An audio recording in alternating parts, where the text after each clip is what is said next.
अब बात करते हैं question number 14। Question number 14 is an atom of an element has atomic number 9 and mass number 19। तो आपको एक एटम बताया गया है जिसका एटॉमिक नंबर 9 है, मास नंबर है 19। तो आपको ये 3 पार्ट सॉल्व करने हैं।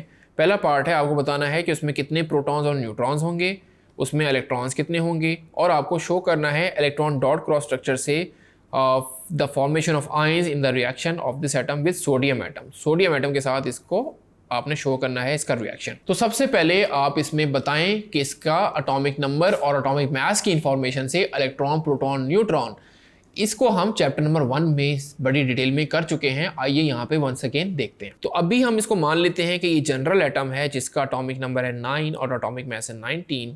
क्योंकि एटॉमिक नंबर है 9 यानी Z इज इक्वल टू 9 और A इज इक्वल टू 19 हम लिख सकते हैं।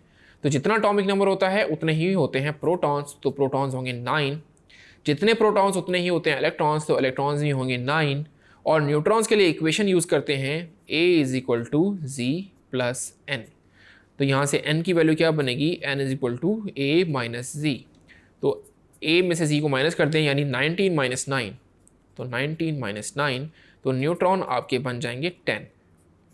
तो पहला पार्ट तो इनफैक्ट पहले 2 पार्ट आपके सॉल्व हो गए, A और B।